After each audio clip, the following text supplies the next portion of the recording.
What up, everybody? This is Mr. Stan coming at you with another physics video. This time we're talking about summation statements, as they're called, and we're still looking at balance forces, objects that have the same amount of force on each side, and so they either don't move or they move at a constant velocity. Okay, so summation statements or summation equations, as sometimes they're called, look like this. All right, um, you have a symbol here. It's called the summation symbol. And basically it adds up everything that comes after it. So Fy stands for all of the forces in the vertical direction. And if you add up all the forces in the vertical direction, as long as it's a balanced force object, then you get zero.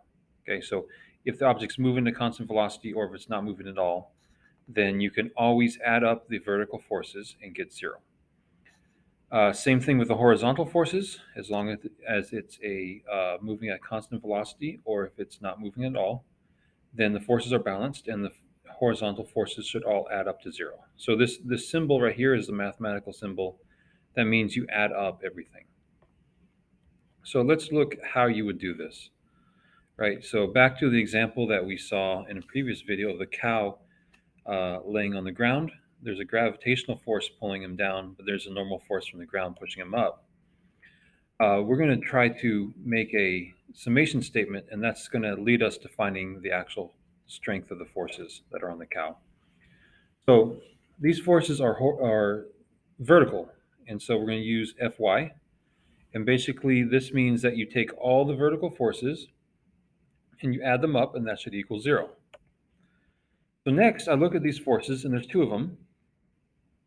And if the force is going down, I'll put a negative sign. And if the force is going up, I'll put a positive sign. Okay, so gravity, that arrow is pointing down, so put a negative sign for gravity. And normal force, that arrow is pointing up, so put a positive sign for normal force. Then if you add those together, you get zero. So I'm going to take it one step further here, and you should too. Anytime that you have the force of gravity, you can put in m times g, because that's what force of gravity is. That's how you find it. M is the mass, and that mass has to be in kilograms if we're using newtons as a force.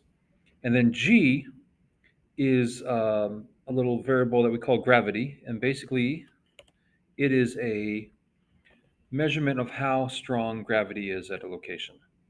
Okay, so like something near Earth would have a 1 G, but something on another planet, something on the moon would have another G, something uh, if it could be close to the sun, would have another G.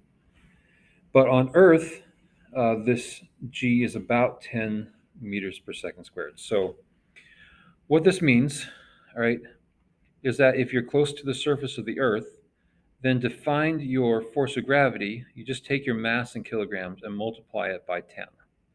Okay, now it's actually closer to like 9.8, but for this class, we round it up to 10.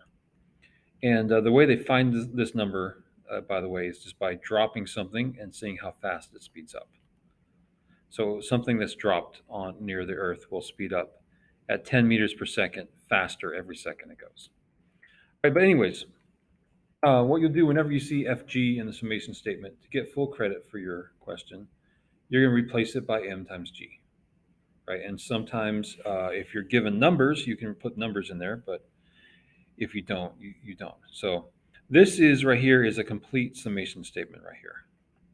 Okay, and then the next part of the question asks you to find how much normal force is on the cow.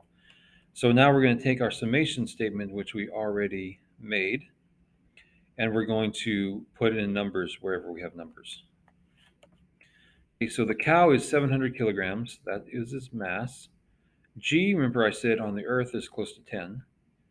And so then you have now it's just an algebra problem. You have to find Fn, the normal force, and that would be 7,000.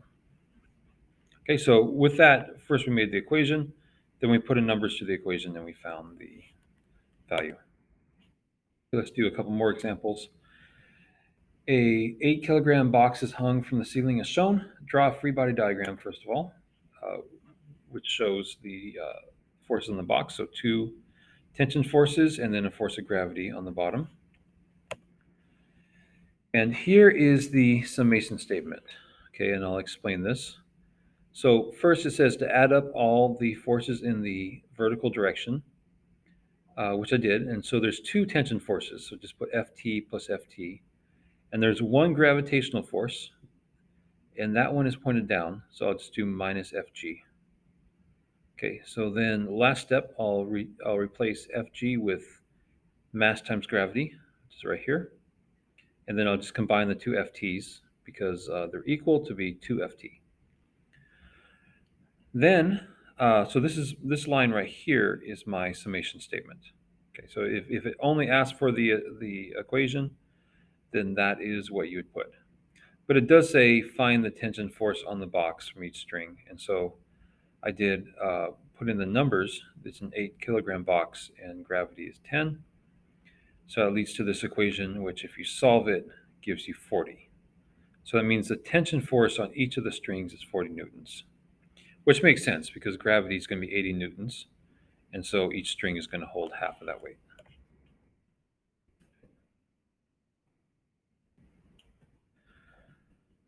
Okay, I think we did this already, so this must be a repeat. Okay, so next, a person pushes a 10 kilogram box at a constant velocity. It takes 50 newtons of force to keep the box moving at a constant velocity. So we're told that the box is 10 kilograms and then that the applied force is 50. So we'll start by making a summation statement just for the vertical forces. Okay, and if you add the vertical forces, you only have two. You have force of gravity and you have normal force. Force of gravity is pointed down, so we make it negative, and normal force is up, so we make it positive. Here I replace the Fg with mass times gravity. Okay, because remember they're equal to the same thing. I put in the numbers. It's a 10 kilogram box, and gravity is 10. Multiply those, and then solve the equation for normal force, and I get that the normal force on the box is 100 newtons. Now I'm going to do the same thing for the forces in the horizontal direction. They add up to 0 as well. Now, force of friction is to the left, so I'm going to make it negative, while as applied force is to the right, I'll make it positive. So there's my statement right there, but when I put in numbers, okay, I have the number for applied force is 50, so I'll just put 50 there. Okay, and then when you solve for force of friction, you see that the force of friction is also 50 newtons. So that's how you do summation equations. I will see you in the next video.